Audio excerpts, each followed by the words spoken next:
My father-in-law looked me dead in the eyes and said I should be grateful they let me sleep in their garage. I was holding his grandchild, his own blood, 8 months old, with her daddy's eyes and my stubborn chin. And this man, standing in his $3,000 suit in his perfectly manicured backyard, wanted me to say thank you for a cot next to the lawnmower. My name is Susie O'Connell. I'm 29 years old.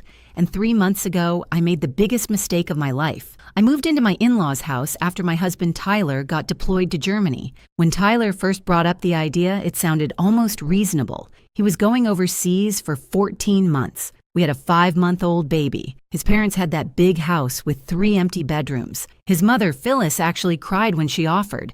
She said she wanted to help. She said family takes care of family. What she didn't mention was that I'd become their unpaid servant, their punching bag, and their personal ATM. I gave up our apartment to save money for our future home. Tyler and I had been married for 2 years, and we were finally getting our feet under us. We had $47,000 in our joint account, enough for a down payment on a starter home when he got back. Then I moved into the Brennan house.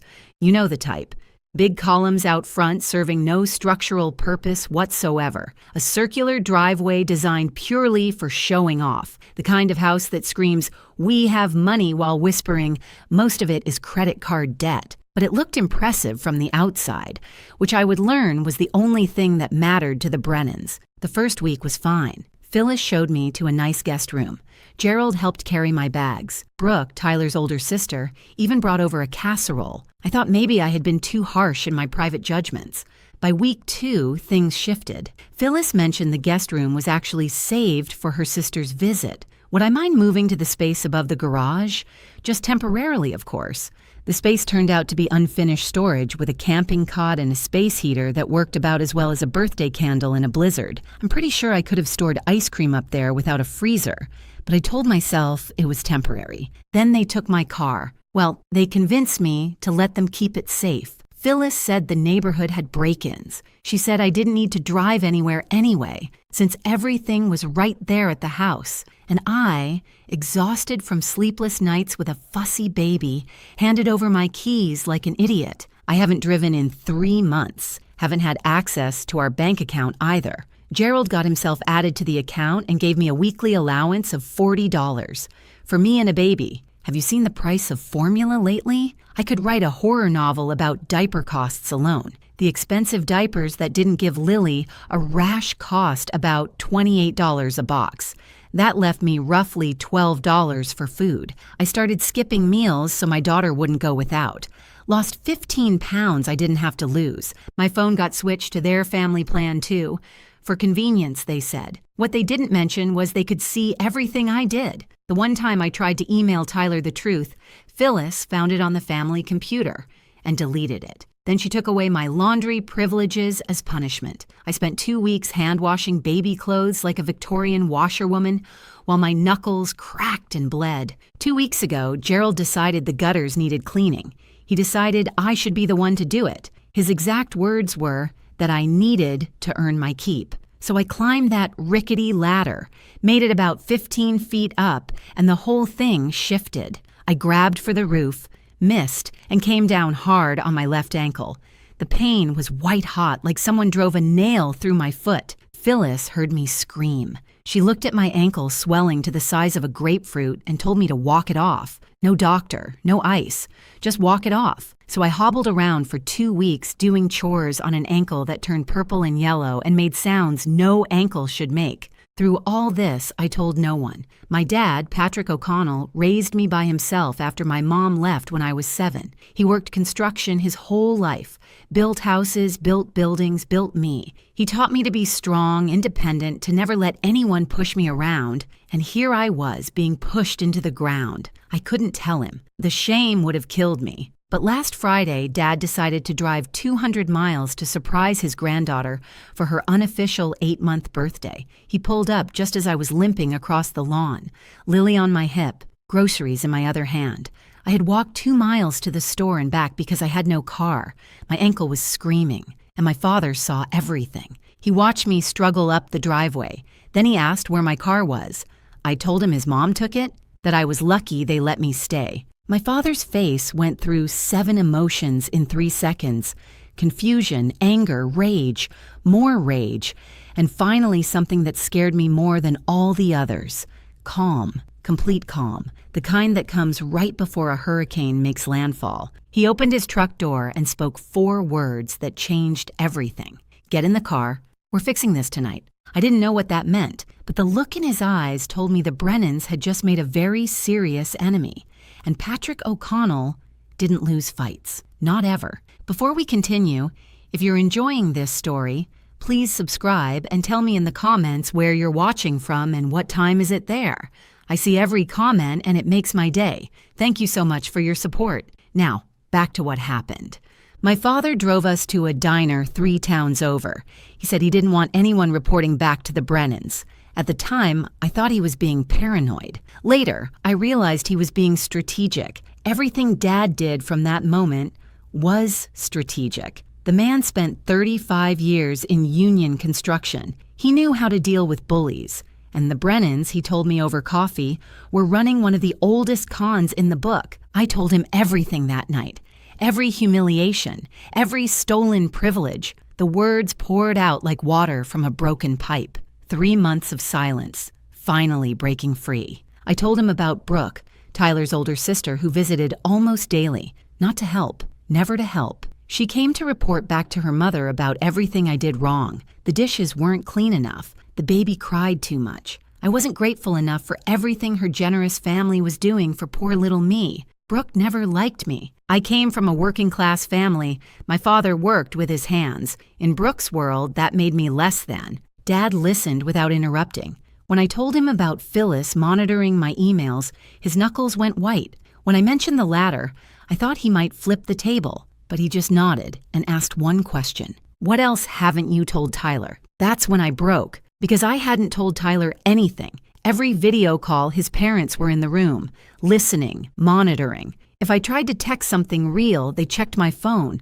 I was completely cut off from my own husband, but it was worse than that. Phyllis called Tyler regularly on her own phone, gushing about how wonderful everything was, how happy Susie seemed, how grateful I was. She made it sound like I was thriving. And Tyler, stuck on a base 6,000 miles away with limited internet and no reason to doubt his own parents, believed every word. Dad asked about the bank account. I told him Gerald handled everything.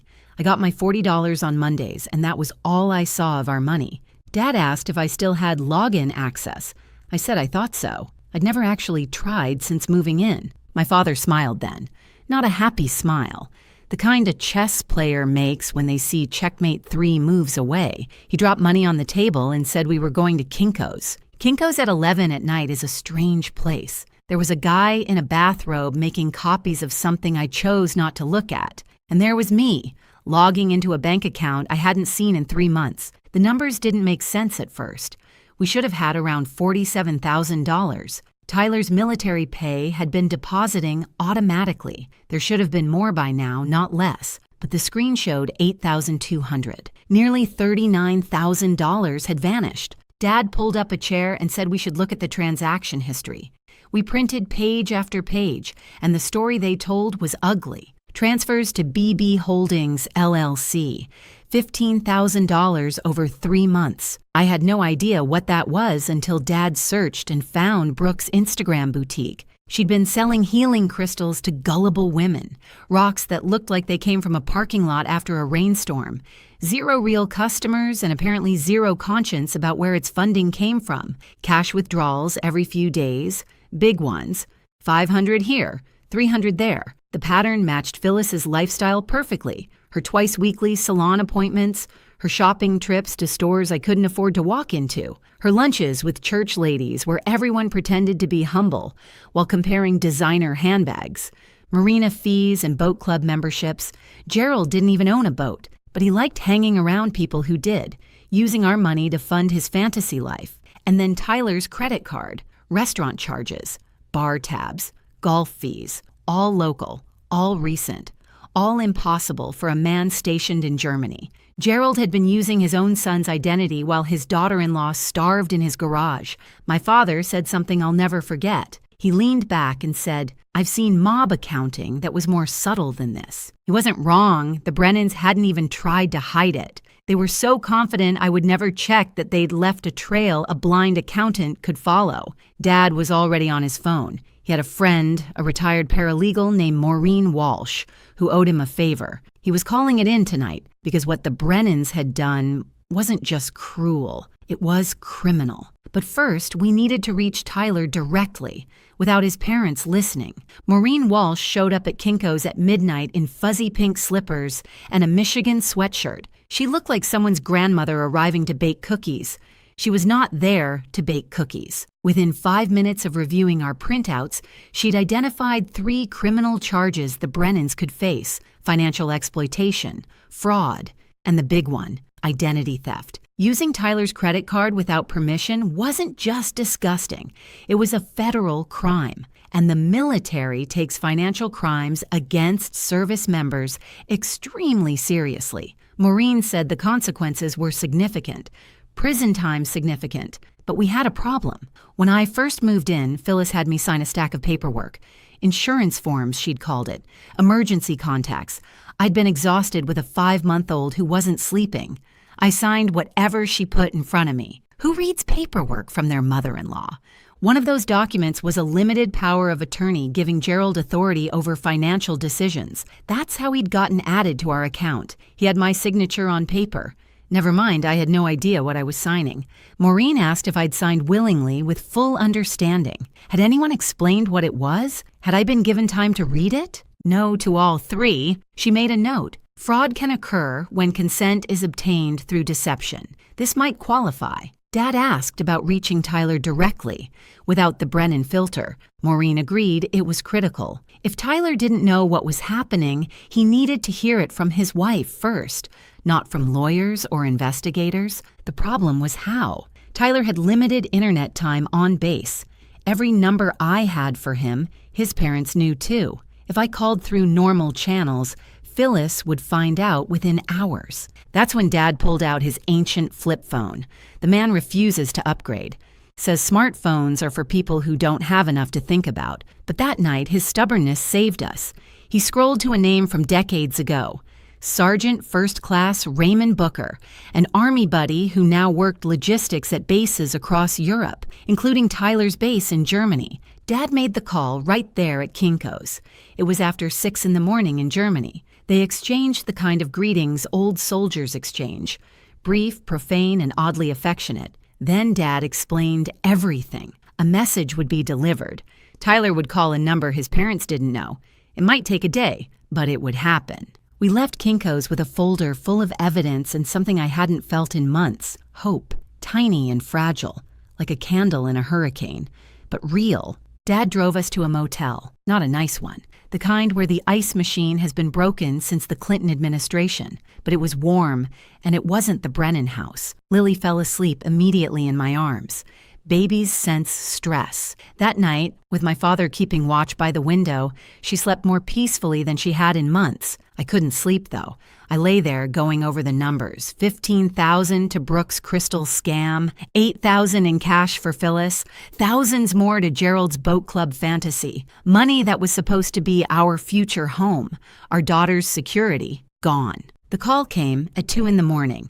Unknown number on Dad's flip phone. When I answered, I heard the voice I'd been missing for 3 months. Tyler sounded confused at first. He'd gotten a strange message from someone he didn't know, telling him to call this number urgently. Was everything okay? Was Lily all right? I started crying before I could stop myself. 3 months of holding it together came out in one overwhelming wave, and when I could finally breathe again, I told him everything.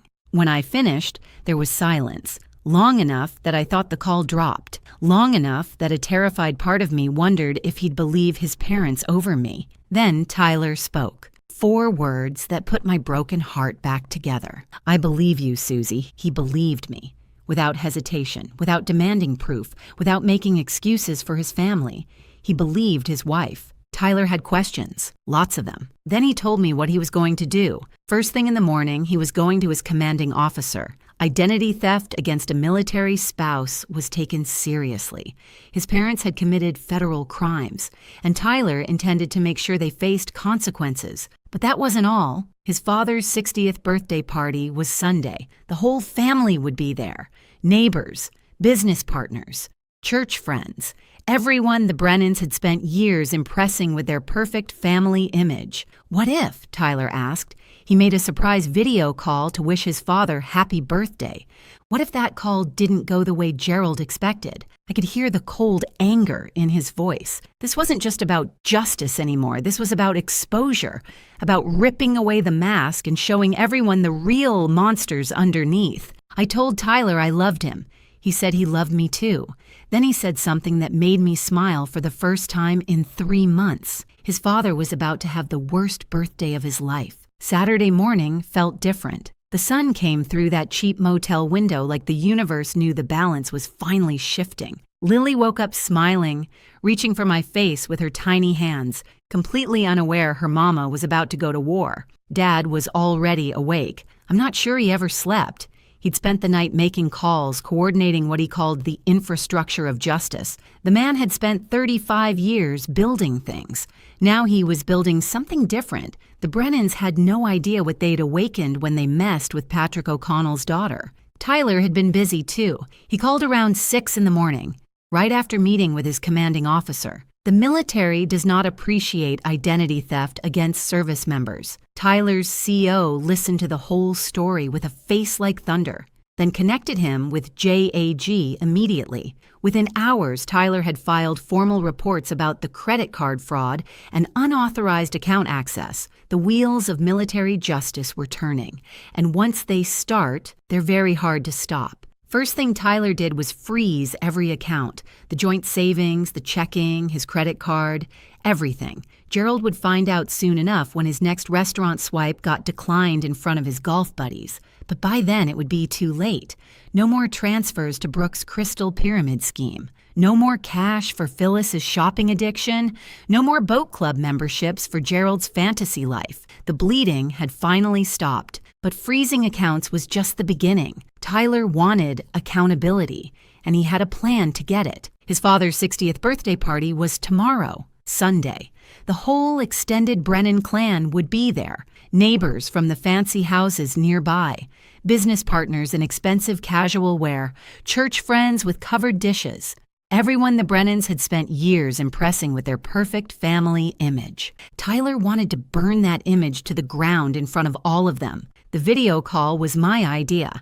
I told Tyler I'd suggest it to Phyllis as a surprise. She'd absolutely love having her military son beam in from Germany to honor his father publicly. She'd set up the big TV in the living room, gather all the guests for the touching moment, probably buy a ring light for perfect video quality, record everything for memories. She'd think of everything, except what Tyler was actually going to say. Maureen came by the motel around noon with updates.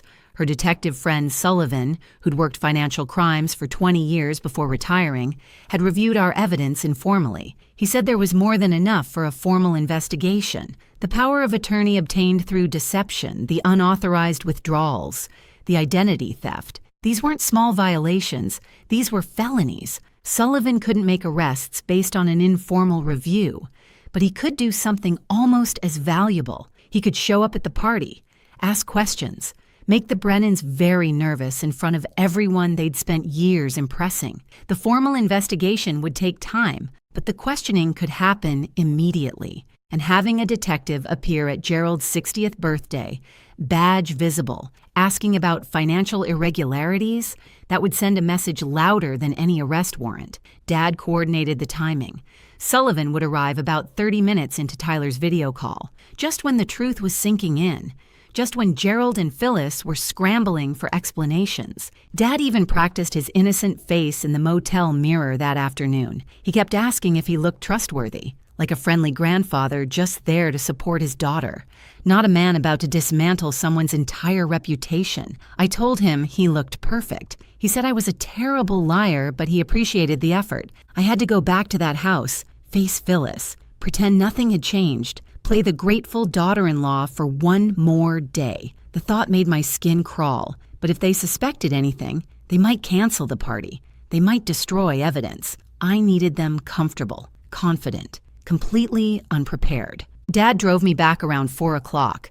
Before I got out, I texted him exactly where I'd hidden my packed bag in the garage, behind the old paint cans on the metal shelf near the lawn equipment. He'd grab it tomorrow while everyone was distracted by the party. Walking back into that house was one of the hardest things I've ever done. Phyllis met me at the door with her usual tight smile, the one that never quite reached her eyes. She asked where I'd been. I told her my father wanted some grandfather-granddaughter bonding time. She seemed annoyed I'd left without asking permission, but had too much party preparation on her mind to push it. I waited until she was arranging centerpieces before making my move. I mentioned that Tyler had called my dad's phone since mine was acting up. He wanted to surprise his father with a video call during the party. Wished Gerald happy 60th in front of all the guests. You should have seen Phyllis light up. For a moment, I almost felt bad for her. Almost. She immediately started planning. The big TV in the living room, right after the cake cutting. She'd make sure everyone gathered. She'd even bought a ring light last month that would be perfect. It would be so special, she kept saying. I smiled and agreed. Oh yes, I said. It would definitely be something to remember. By the way, if this story is hitting close to home, please give it a like and share it with someone who needs to hear this. Your support helps me keep telling these stories. And trust me, what happens at that birthday party is something you don't want to miss. Sunday morning arrived gorgeous. Blue skies, light breeze, perfect temperature. Gerald's birthday couldn't have asked for better weather. The catering arrived early. The tent went up in the backyard. Flowers decorated every surface. It looked more like a wedding than a birthday. But Gerald never did anything small. Phyllis handed me a list at 8 o'clock. 37 tasks to complete before guests arrived. She spoke to me like hired help. Actually, less than hired help. At least hired help gets paid. I completed every task perfectly. Model daughter-in-law. Invisible. The guests started arriving around 2. Business partners. Neighbors with expensive wine. Church friends with covered dishes. Brooke made her entrance in an outfit that probably cost more than my entire wardrobe, air-kissing her parents like she hadn't seen them 2 days ago. I watched them all. These people who smiled at me at Christmas while I starved in their friend's garage. These people who believed Phyllis's lies about my mental health. In a few hours, they would know everything. Gerald held court in the backyard, accepting compliments on the party, the house, his successful life. He looked so confident, so secure at the center of his perfect world. I wondered if he'd recognize this moment later as the last time he was ever truly happy. At 4 o'clock, Phyllis announced it was time for the video call. Everyone should gather in the living room. Her military son was calling from Germany to wish his father happy birthday. This was going to be so special. She was right about that. 53 people crowded into the living room. I counted them. Counting gave me something to focus on besides my pounding heart. Business partners positioned up front, eager to be seen. Church ladies clustered by the couch.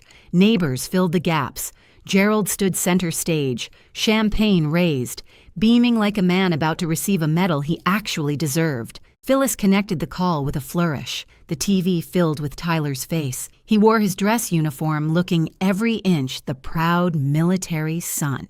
The room burst into applause. Someone whistled. Gerald raised his glass higher toward the screen. Tyler smiled, but something was off about that smile. Something cold underneath the warmth. I was probably the only one who noticed. I knew what was coming. "Happy birthday, Dad," Tyler said. His voice was calm, controlled. "I'm glad everyone could be here, because I have some things I need to say." The room settled into expectant silence. Everyone anticipated a heartfelt tribute, a son praising his wonderful father.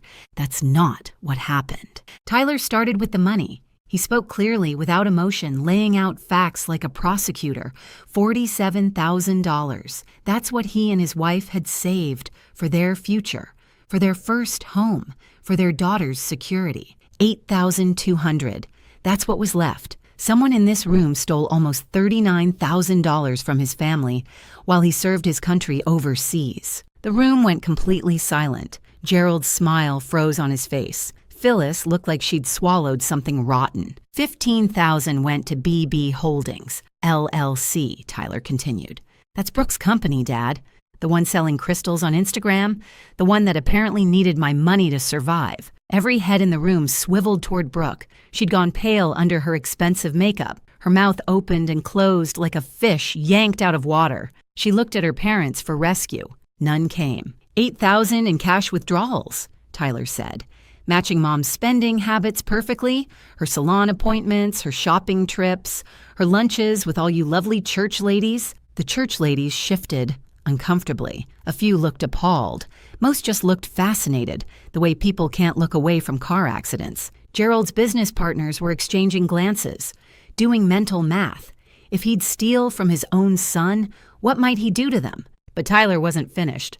There's also my credit card, the one I've never given anyone permission to use. Someone's been charging restaurant meals, golf fees, bar tabs, all local, all while I've been stationed in Germany. His eyes found Gerald through the camera. Dad, want to explain how that's possible? Gerald's face had transformed, confident to confused to angry to something I'd never seen before. Fear, real fear. His mouth opened, probably to spin some lie. He never got the chance. The doorbell rang. Phyllis, operating on hostess autopilot, answered it. Detective Sullivan stood on the porch, badge visible. He apologized for interrupting the party, said he was following up on a report of financial irregularities. He had questions for Gerald and Phyllis.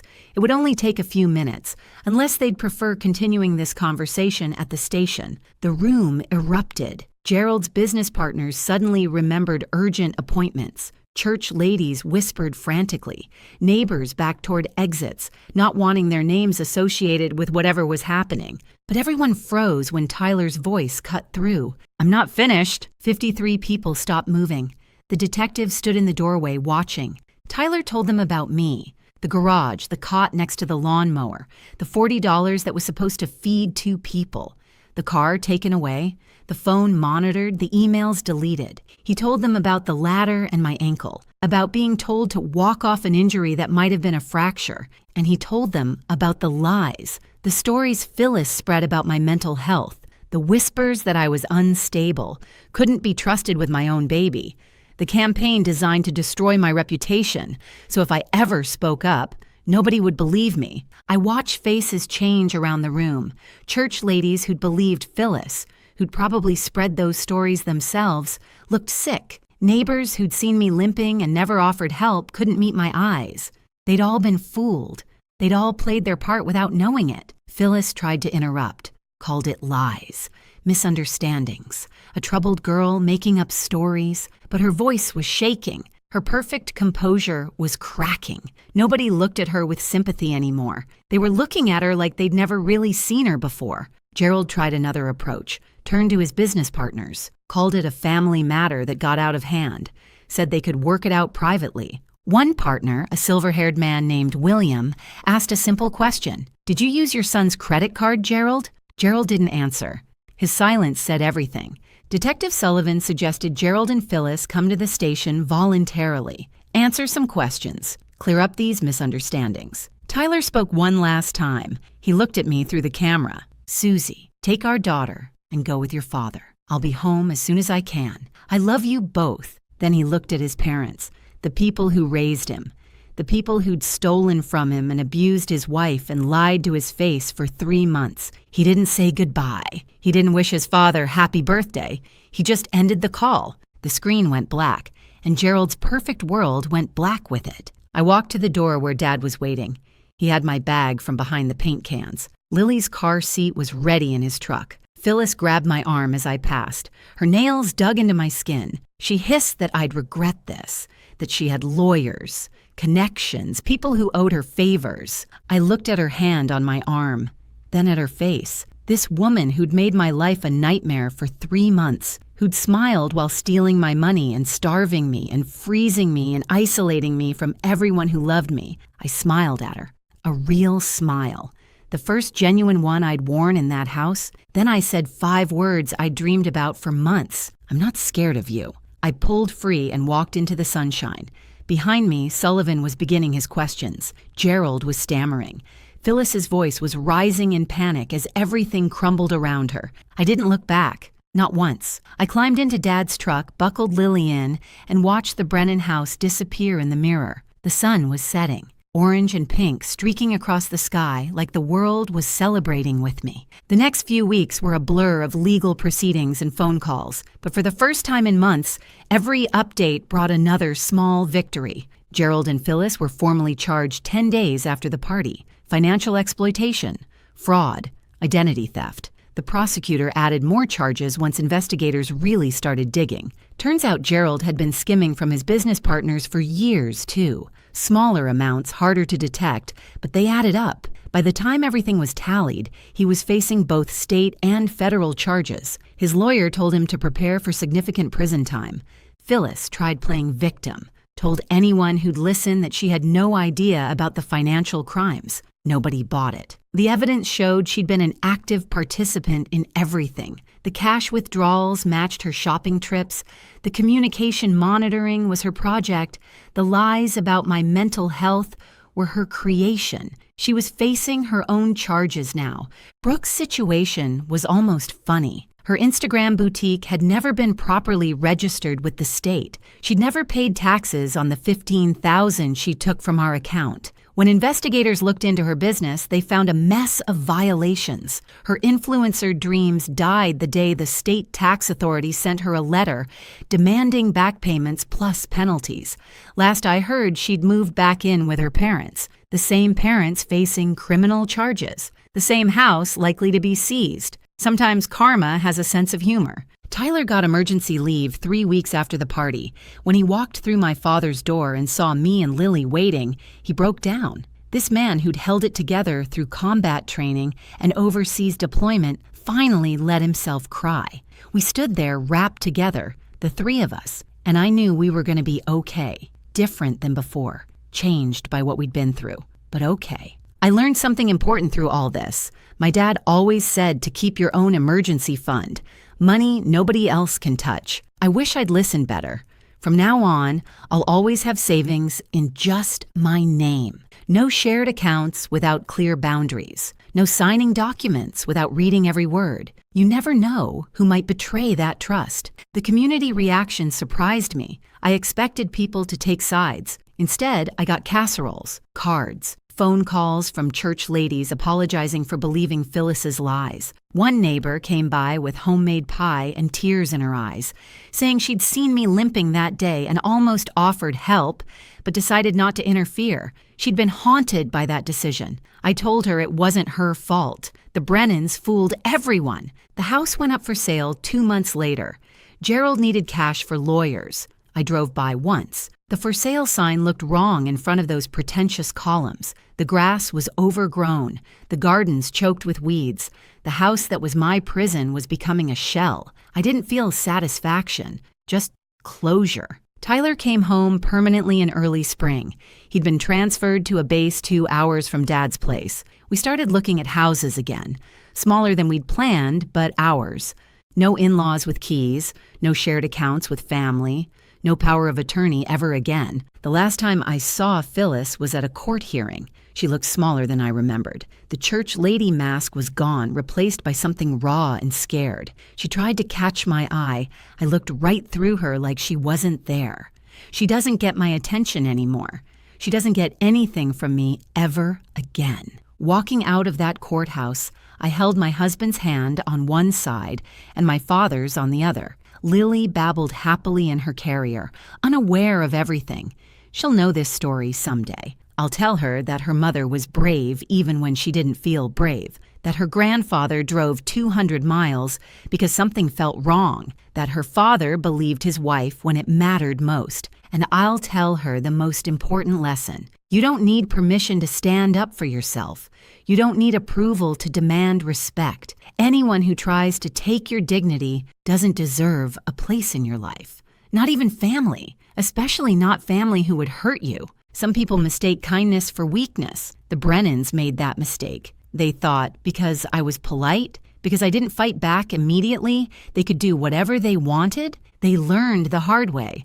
When you mess with an O'Connell, you better be ready for the consequences. Family protects family, always. Thank you so much for watching.